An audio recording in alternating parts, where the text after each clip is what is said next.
Hello, everybody, and welcome out to the Monday night show. If you've noticed, I've got some familiar names, but not necessarily familiar faces to our normal Monday night. So I do want to welcome Howie, John, and we've got some of the other guys who are kind of hanging out off camera tonight.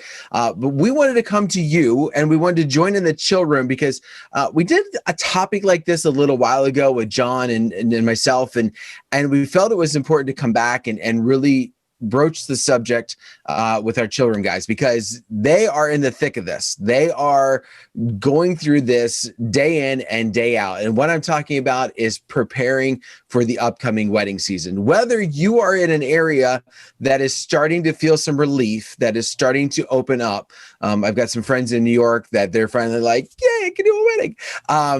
Or whether you are in an area that is just kind of finally getting into the season. I mean, now we're starting to get towards spring, at least in the US. And so it's, very much that feeling of starting to have some nice things happening, and weddings are on our docket. So tonight I wanted to talk about how are you guys preparing for weddings? There's a couple different areas I'm going to talk about with you tonight, but I got to start off with, first off, tell us where you're at, because not everybody knows where that is. And state's fine with that. And then two, when is your first official event, whether it's a wedding or just bigger event for the year? Howie, we'll start with you. Howie, well, everybody knows I'm from Jersey, and what I've actually, I recently redid my electronic press kit so that it is formatted for a phone as well. So, that was big because mine was landscape before, and I made it phone friendly so that I can send it out to my past annual events that, of course, we didn't have last year. Yeah. So just a little nudge for them. And my first event, if it doesn't get moved, will be in June. But everything else from August on, they're pretty confident with everything that's going on now with the vaccines that I'll be good. Did you want to come back around about what? We'll keep bouncing around on some of this. Okay. And we've got John Haynes who's joining us as well. And John, for everybody else, where are you from, and when is your first big event? I live in Iowa, and my next event is actually in 2 weeks on Saturday night, the 20th. Nice. Awesome. Now, Iowa, if I remember correctly, is pretty much wide open, correct? Yes, it is. Okay. So we're not, I don't want to say never, but we're looking like things are able to progress from you. You're not kind of in the same situation as Howie, where he's like, I think we're okay for June, but yeah. Okay. So, and for me, I'm based here in Pennsylvania, kind of the central area of Pennsylvania. My first event isn't until May 1st. I had a couple other ones that I had one that's scheduled for here the end of the month, and we had to cancel it for the season again. But looking forward to May 1st. May 1st is like, it's on the calendar. I'm like, I'm almost counting down the days. I'm a little nervous to do so, but I'm almost counting down. So I wanted to start. Let's start with kind of the one that everybody thinks of first, right? You're preparing for a new season. What are you doing to get your equipment ready? All right. Where is that at as far as ready to go? John, we'll start with you. My gear is all, I've just been updating my music, and my biggest project is I have been requested to do a slideshow at my next event. So working on putting all the parts and pieces together to help them out with that. Okay. And that's not something you've done before, right? No, I've never part. Okay. Never took TVs out to an event. I've seen guys do it, but I haven't done it. I will say the look of it is quite impressive. It just makes your system, it makes your setup really just kind of pop when you can have that, as opposed to what, I don't know, 10 years ago, 15 years ago. If somebody wanted a slideshow, what'd you do? You rolled a projector out in a cart. You took the pop-up stand, and you did it in front of everybody, and it was kind of crazy. Yeah. You definitely don't want to be doing that anymore. So that's nice that you're going to be working through that. How about you, Howie? And any new Howie inventions? Well, perhaps a little trick here. Okay. Or tip. I've been redoing these XLR cables. Okay. And these are shorties, and they're for my transceivers. Now, with these, I always used blue to differentiate between the audio and DMX cables. Okay. And anybody that's used electrical tape knows it is sticky as could be, and it started peeling. And so what I use that really works good, I've heard a lot of different ways to get gaff tape off that's been left or whatever. The best thing that will not harm the jacket, I've heard like WD-40 and acetone and nail polish over. That will degrade the jacket. What works really good is that white cream hand cleaner Gojo. Oh.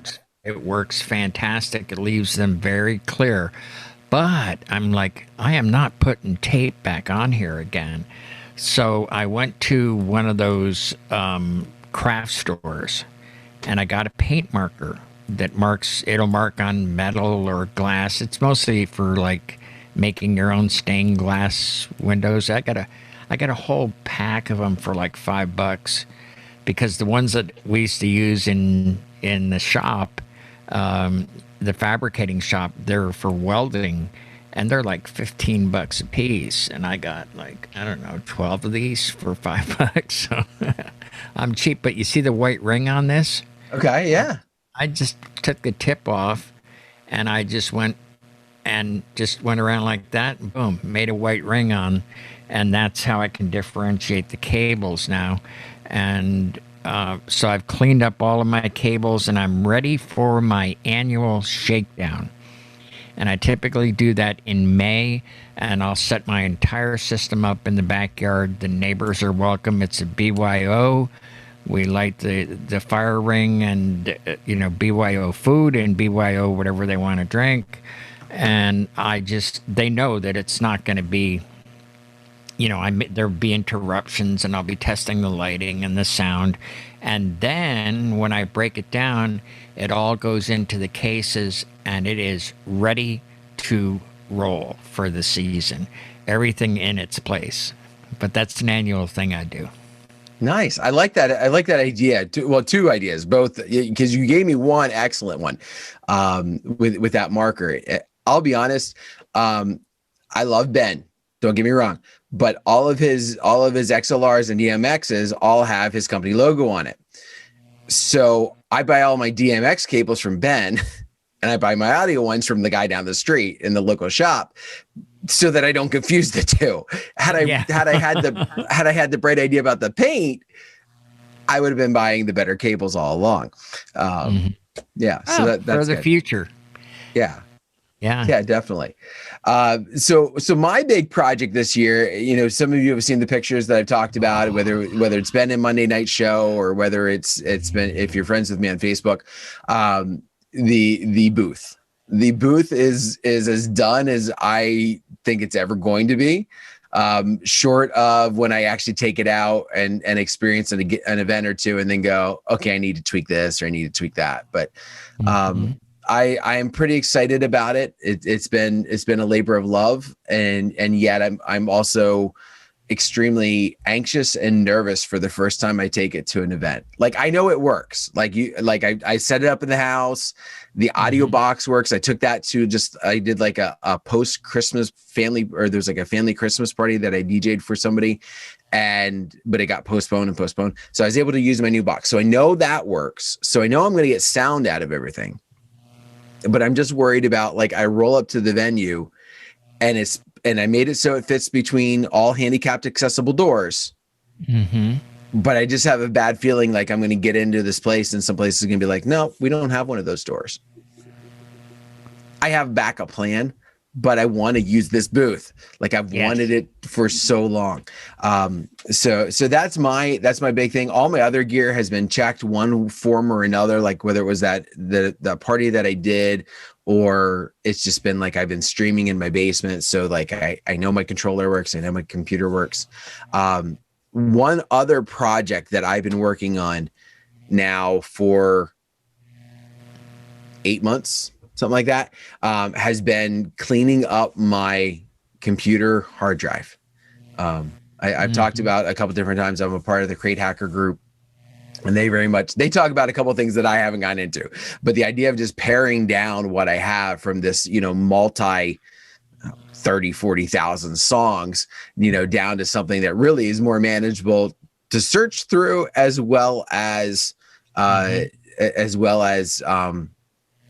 carry, for lack of better terms. And so I've been doing that, and that's been my other equipment big piece. So, all right, let's switch gears a little bit.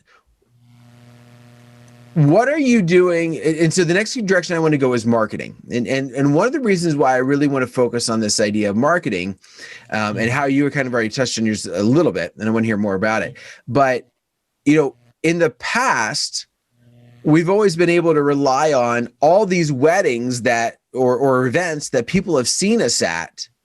Now we're going on almost a year, for lack of better terms, where even if you've been to events, even if you've been a part of events, they've probably been diminished in some form or fashion, whether it's number size, whether it's the actual events, something's been diminished. So what are you doing marketing wise to help overcome the hole we've had to dig ourselves? All right. I'm going to start with Howie again, just because you already kind of touched on one of them a little bit. So I want you to elaborate. And if there's anything else, you obviously throw that in. And then John will bounce over to you. Okay. Well, I decided that I would go professional with my electronic press kit. Everything is distance now. I don't see the people at different events that I would say, oh, hey, you guys, are we still on for that annual thing? The big community picnic, or, this reunion or whatever that I do. So I thought I had a press kit, but it was kind of like in landscape that I'd had for a long time. And I had a professional editor, my Lori, who's a English teacher, just extraordinary, speaks so many languages, it's unbelievable. And she looked at the old one, and I said, I need it to be succinct, people's attention span, and I don't want it to sound bragging or anything, and a whole bunch of reviews, and just, hey, 3 or 4 paragraphs, that's it, real fast read, my picture on there, nice graphics. So Jimmy did the graphics, Lori did the copy for it, and it's worked out really well. But the main thing is that it's phone friendly, because I had watched one of the presenters, and I wish I could remember who it was, that said that, listen, 90% of the people are doing things on their phone, whether it's corporate or not, whether it's these civic organizations, whoever's in charge, they're doing it on their phone. And mine wasn't phone friendly. And if they have to move side to side to read, they're going to move on to the next person. Mm-hmm. So that was my big thing with for advertising, and just hoping to get those people back. And I've just been active on social media, and now that I have my own show on Monday nights, I have let all of my past clients know about it, and it's actually worked out well. It's almost like an audition, that, like, they're like, well, let's see what he's like, and then they get to tune in instead of actually coming to an event, which there are none in Jersey right now. So, Yeah. yeah, that's where I'm at. Okay. John, how about you? Well, this season I have been using bark.com. You have to pay for your leads, but I've been relatively successful on there with those. So, I filled out a profile on there and whatnot, and I'll get, 2 or 3 leads a week, it seems like. You do have to pay for your leads. So you buy credits or something, and then, as long as that opens up the door to talk to people they're looking for weddings or whatnot. You're able to say you want to do it in an area that you're willing to work in, so you don't have to drive all the way across your state or something if you don't want to. My plans this year is I'm going to try to get some more Instagram stuff going, but Facebook has always been the old reliable for me. And friends and family and, word of mouth. Mm-hmm. I guess I haven't done any professional, photography to have them come in and do stuff for me yet, but, never say never. Mm-hmm. Yeah, definitely. So first off, it's funny you talked about bark.com, and that was when I just started recently hearing about. It may have been around for years, and I just recently started hearing about it too. And I've heard some people kind of like naysay some of those pay for lead sites, but yet in the same respect, they're the ones that will go and spend like $3,000 at a wedding show and sit among 50 other DJs and try and fight for scraps, where you got this pay for lead that a lot of people are just like, they feel they're too good for, and yet you're having success with it, which is awesome. So that's definitely something you want to attack and keep growing with and running with. One thing I like about it is it'll say, so-and-so need a wedding DJ on, we'll just say July 4th. I'm able to look at my calendar and see if I'm available. If I'm not available, I guess I'm not interested, but if I've already booked it up or I've got something else going on. So that for me is key, because I'm a busy guy with my day job, but do they charge a percentage or just a flat fee? It's credits. So they have packages. They got a small package, a medium package. You can buy as many credits as you want, and so a lead might cost you 6 or 7 credits, which is roughly $8 or $9, depending on how much you spend. I think you're onto something there, Dan. Would you pay $9? $1,000. You pay $9 or something to go book a wedding, and you with the price that you're comfortable at, and you're able to promote yourself on their site, and you don't have to respond to every single lead. I mean, like I said, that's what I like. I'll see just say so and so is looking for a DJ, and they don't put a date down. Well, that's, I guess, not for me, but yeah, right person, Well, that's the thing. It also gives you a chance to kind of check out certain little details or certain little things that are going to fit within what you said. So you said it gives you an idea of a place, and it gives you a date to start with, and so you can instantly go, do I want to go that route? Do I not want to go that route? Whether it's because of driving to the location, or even just one of those, that time of year, I don't know if I want to go there. Like normally, sure, like the middle of summer, I'll drive to there. But do I really want to go in there in December? It's a little farther than I want to go. Like you can be selective, and like you said, you don't have to subscribe to every single one. And I would be willing to bet that one like that, because you're paying to get the more details and to be able to reach out, you don't have the potential issue of the ghosting that you do, say, with some other wedding wire, the not leads, where they just kind of blanket everybody. They're blanketing everybody, and then they're getting 20 companies hitting them up. It gets a little overwhelming, so they just kind of ghost people real quick. Where this is probably, I would assume, a lot more selective and a lot fewer run-ins for them. Yeah. their phone numbers supposedly been verified by Bark and all that. So I mean, if you're looking to try it out, I mean, you can get an entry pack for about $50. So Okay. That's not ridiculous if you just wanted to try it out. Mm-hmm. It's a lot cheaper than a wedding show. Exactly. I mean, if somebody's willing to spend $1,000 on a speaker, what's $50 to maybe get a couple leads? So. Right. Absolutely. And speaking of which, that's my marketing. So I've done two things this year, and there's been like 20,000 more I should have done.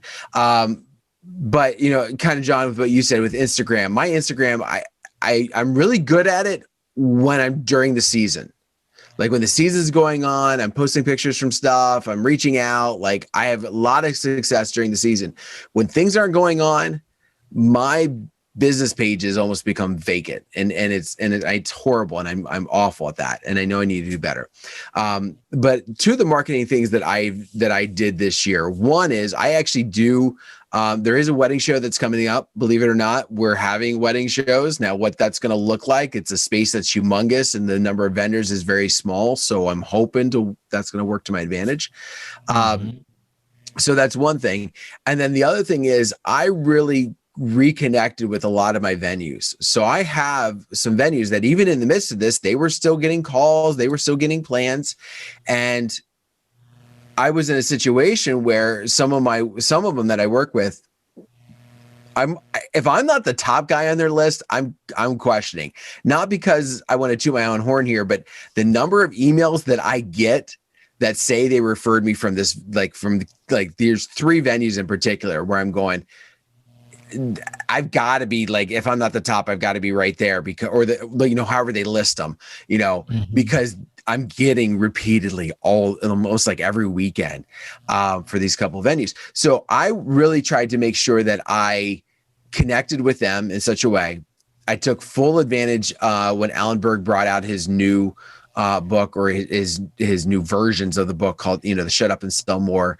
And there was the disc jockey version, and then there was a venue version. And I bought a 6-pack of the venue version and took it around. And Alan was awesome. He even autographed it for him, like, to Eric and Anna, thanks, Alan. And, and I gave that to him, and the look on their face was kind of like, what? And I was like, listen, you have done so much for me. You've sent so many my way. And I really can't reciprocate, because by the time they come to me, they've already got a venue. So this is what I can do for you, is give you a tool that you can use to sell even more. And they were like, their jaw dropped open, and everyone that I gave it to. Now, whether they've read it, I don't know. I believe they do, because the ones that I gave to are intelligent people, and I know that they are the ones that would read. But I felt it was a better use of my time and my money to be able to reach out to those that have really been what has kept me going lately. Like I said, I'm doing the wedding show, and I'll be honest, it's partly because it's at a newer venue that I kind of want to just scope and kind of get in with. If it wasn't for that, I don't know if I'd really want to do it, because of that. I'd rather work, I'd rather venues refer me. I'd rather photographers, videographers, like they're the ones referring me, because my closing rate when I get a referral is insane. My closing rate when it comes as a lead or a wedding show, list or something like that, it's horrid. Well, maybe not horrid, but it's not good. And so, like, that's one of the things that I've always wanted to just kind of do, is to say, okay, what can I do to make it better? And that's my viewpoint there. So are you getting a better success rate when you're recommended by the venue? Yeah. Is that what you mean? When I get it from the venue, well, let me rephrase it. When I get it from these certain venues, there is one I'm on a list, but when I scoped it out on their website, I found out I have like 1 of 30, like 30 DJs. Like any DJ that's been there gets on their list.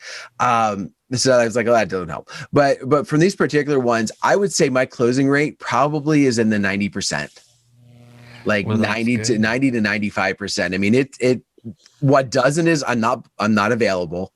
And there's been a couple where it's just like, yeah, that's going to be out of our price range. And it's like, okay, Yeah, that's fine. I'm not for you then, and that's fine. But like I said, it doesn't even quote often get to price. It's like we want to set up a meeting.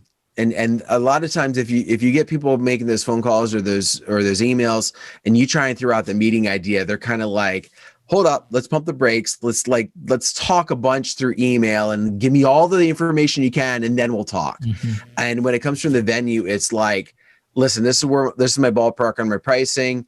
If you're ready to move on with the conversation, let's set something up. Awesome. That's great. Oh, but I can't do it that night. How about this night? Sure. Perfect. And we find another night. Like I said, I don't know why, other than, well, I do know why. They put a lot of trust in their vendors that they've hired already, and especially their venues. You know, these venues that they're going to, not only they're beautiful, but they get good reviews and they have good feeling about it when they go there. So if they are the ones referring you, there's trust that the person that they're referring is somebody they want. So this is good for you in another way too, because if you've already done these venues, you can get your new booth into those venues. yeah, that is very true, and a couple of them are. One in particular actually has been liking every post that I posted about this booth. Like I put up a new picture, it's liked within within half an hour. Like, okay, excellent. So, yeah. The last area that I want to talk about is, what are you doing personally? Because, you know, when we get into this season, knock on wood, it's an every week type of thing. Some people 2-3 times in a weekend. What are you doing to make yourself prepared for just the onslaught of what events do to us? So I'll start here, and then we'll go John, and then Howie will finish up with you. So what I've started to doing, and you probably have noticed like a bunch of times tonight, every time I've stopped talking and you guys are talking, I'm drinking my water. I've made it a goal to hydrate myself, because one of the things I found that I'm really horrible at when it comes to wedding season is hydrating in advance.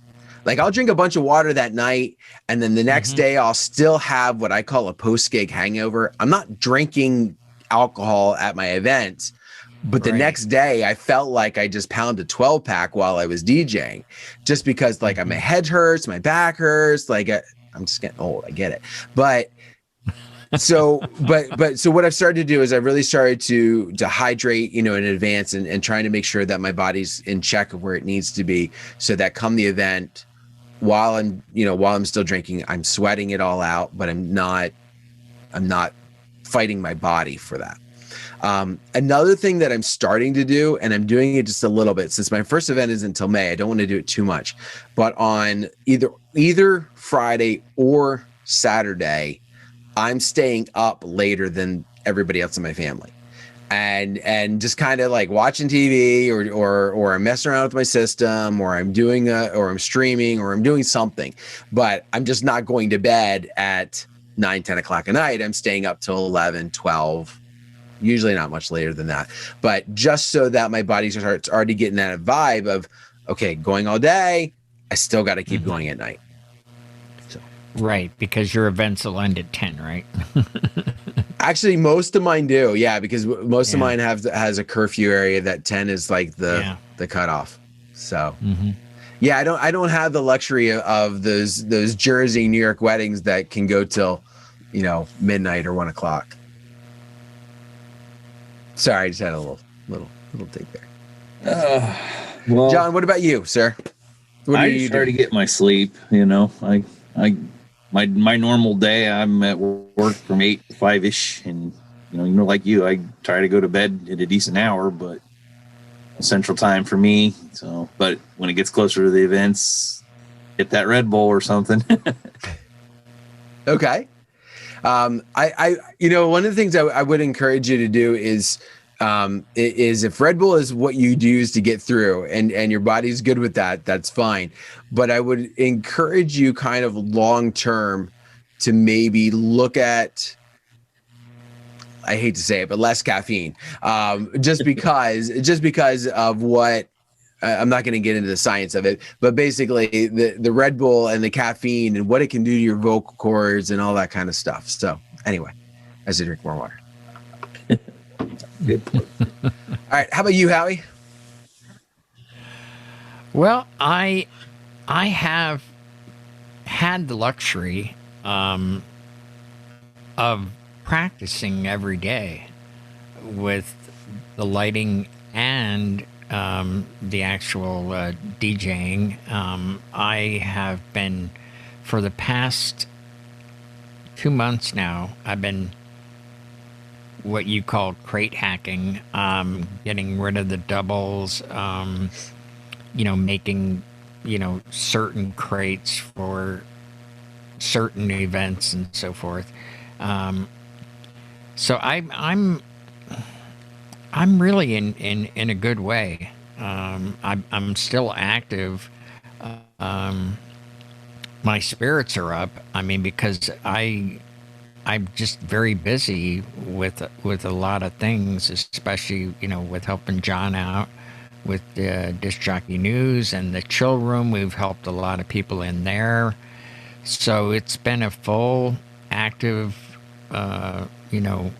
time that during this so-called lockdown. I don't know what else I could do to prepare other than the mechanical things and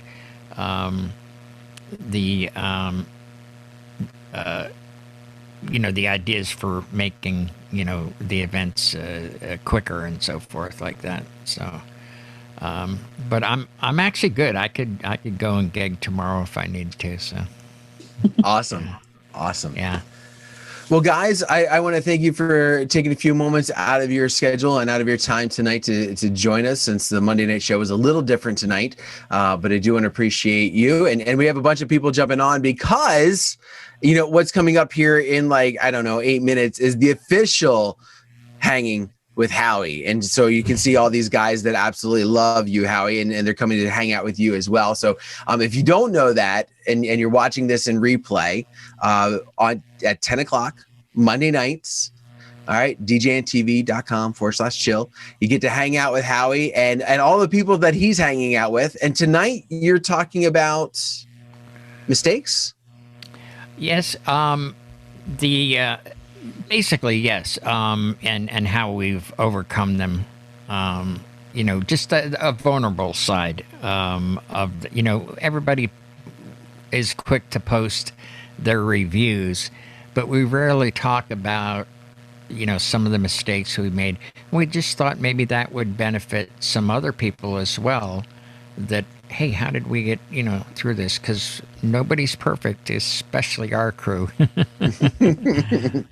As long as you're learning from it, there's no such thing as a real mistake. So Yes. do want to keep that in mind, obviously, as you go.